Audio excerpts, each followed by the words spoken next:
Hi, this is Rob and Mike from the McClellan Financial Group, and this is ThinkSmart with TMFG. Mike, how are you today? Doing good. How are you, Rob? I am excellent. It's September, and you know what September typically means for a lot of people is back to school. And I thought today we might want to just touch on the cost of university or college education and what are some of the best strategies of making sure you've got enough money. Yeah, it's funny. They've changed quite a bit over the years, haven't they? They really have. They really have. You know, when we used to put plans together, we used to be able to put sort of an expected cost of, say, $15,000, maybe $20,000 per year per child. And that was the total cost. And then you determine whether the parents were going to plan on funding the whole thing or fund it half. But I think the numbers have changed. Yeah, well, even back, remember we were in school, we had grade 13 too. Well, exactly. So, Yeah. but that changed, right? Because we used to have grade 13, but then we went for a 3-year program. You could do a 3-year degree. It's sort of, the government sort of snuck that in there. They got rid of grade 13 and they just made it so you now have to pay for grade 13. Well, exactly. Exactly. And what's happening now is everyone's going for a 4-year or more degree. And that's sort of the bare minimum. So now you've got 4 years and the cost is even higher. My take is you probably need somewhere between 22 and 25,000 minimum. And depending on what city that college or university is in, you might need another $5,000 more. So how do you come up with that kind of money? Well, there's a few things. I mean, obviously the RESPs are the number one thing. You get a free 20% from the government. So RESPs, how they work is you can put $2,500 per child each year for up until they're age 17. And when you put that $2,500 in, the government will match it for 20%, which means they'll give you $500 each year. So it's a very good savings plan. I always say everyone should 100% do that. But the problem is you have 3 kids and you had 2 out of 3 are in university. I think your youngest is going next year. Is that enough to cover it? Well, I've sort of, I am probably exactly halfway through. My eldest has finished.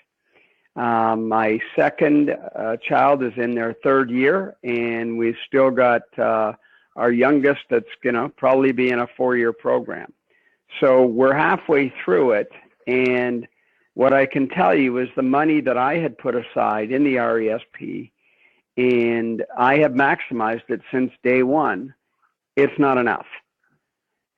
It typically covers somewhere around $15,000 a year per child. Yeah. And that's it.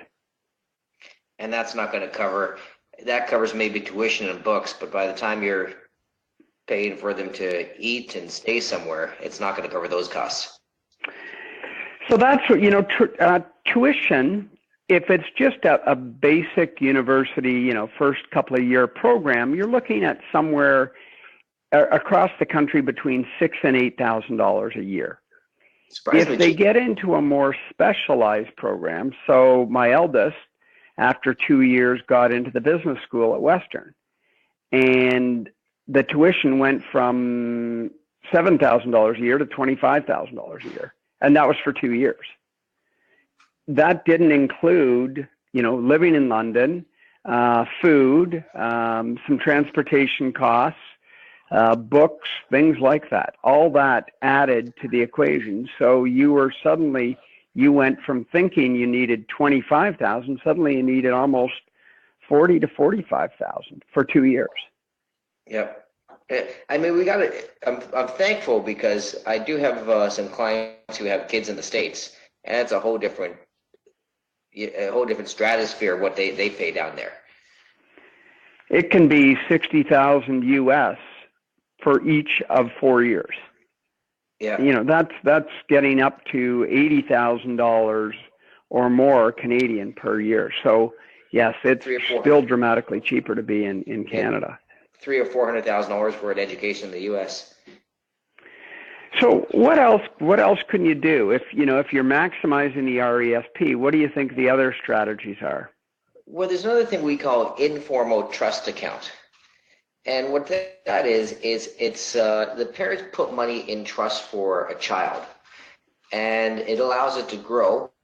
The parents do have to pay the tax on dividends and interest, but the child's responsible for the capital gains on the account.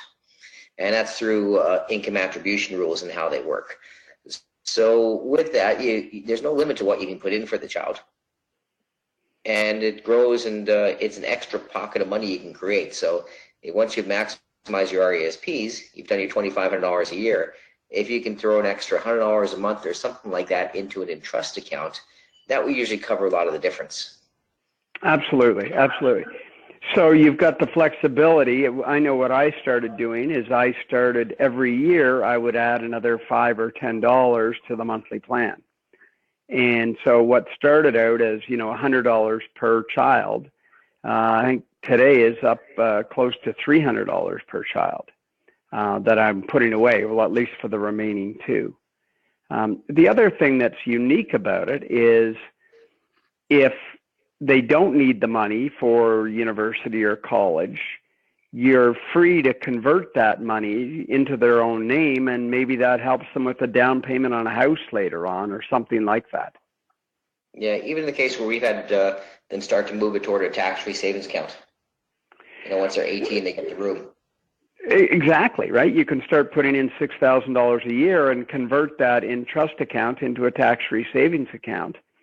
So how does the taxation work on the in-trust? Do you want to just go through that? So in trust, the taxation is the T3s will come out each year from it. And the only unfortunate part is the parent does have to pay the taxes on dividends and interest. So that will go on the parent's tax return. But when you sell it, you can go and put a note in the system that says this is attributed. It's called attribution rules. This capital gain is not for the parent's sake, it's attributed to the child.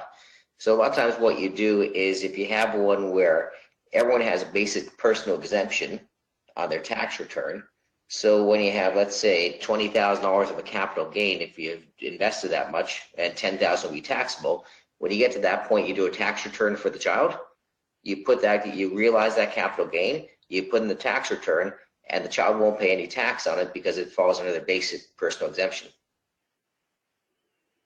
So it's not quite tax-free, but it's still a pretty good second choice. Pretty good, yeah. Especially if the investments in the account are set up to try and earn capital gains as opposed to dividends and interest. Yeah. I've read that the other strategy is, you front load the RESP and you put in the maximum right away. What are your thoughts on that? It's one of those things that theoretically it makes sense. And what it's going to do is you do lose the grant money. You get the grant money for the first year. You lose the future grant money, which is going to be $500 a year. But to have $50,000 grown from day one is more valuable than getting $500 a year by the time you move that out in 17 or 18 years. So it's definitely a great theoretical thing to do, but I don't know how many people with young children have $50,000 to dump into an RESP. Yeah, I mean, I think you're talking probably the 10% of the 1% or something that would happen to have that kind of money, especially if you had, three kids, you're looking at $150,000 that you have available to put in to RESPs. It just doesn't seem likely. Yeah. Is there any structure that's better? Like I understand there's a couple of different RESP types. What do you have? What have you set up for your two children? I just have a self-directed RESP, and what it is, it's a family RESP, which means that if one child didn't go or one child needed more money, it can go to whichever child needs the most. I have invested, my kids are still pretty young, so I have it 100% in equities right now. As the kids get closer to school time, I'll probably move back and add some bonds in that, just because you never know when there's going to be a market correction. That's how I've done it. I've seen other people have used these. There's these ones that they sell door to door. A lot of teachers were selling them, but they're horrible things. I've never seen one work out that well. But yeah, I found them interesting. I found the hard part is you really don't know how much money you have until the end. Now, it's not dramatically different, but you don't really even have a clue as to how much money you have until the very end. Yeah, they just don't work. They never work that well. I think when they originally sold them, GICs were at 6 and 7%, and they keep on acting like GICs are still at 6 and 7%, and that's all they really invested. But now those rates are 1.5 to 2%. No, for sure. I think the other interesting thing, we look at the RESP limit, and it, you used to be able to only put in 2,000, and then they raised it to 2,500. The reality is, there's not enough. There's not enough room. Yeah. And it's probably needs to be somewhere in the neighborhood of $4,000 or $5,000 a year. Yeah. Well, the other thing is you can put in more than the 2,500 to the RESP too. So that's another option. You don't get granted on it, but you can add it in there. But aren't you better then just to put it into an in-trust account, and then you don't have all the rules and regulations about the RESP around it? Yeah, that's what we always found. If you're not going to get the grant, you might as well use the in-trust account, and that gives you freedom at the end, right?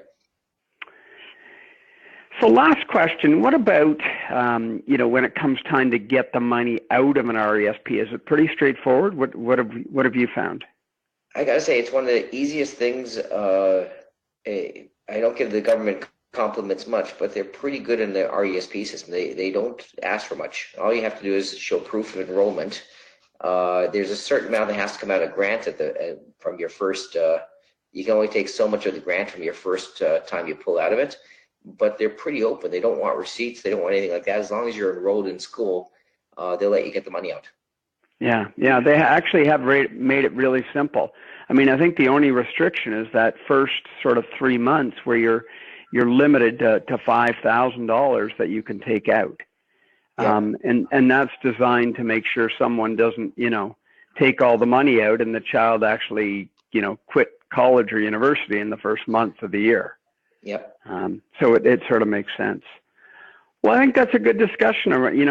Saving for education and having education. I just saw something interesting recently, and I was just talking about employment rates with those with a university or college education and those without.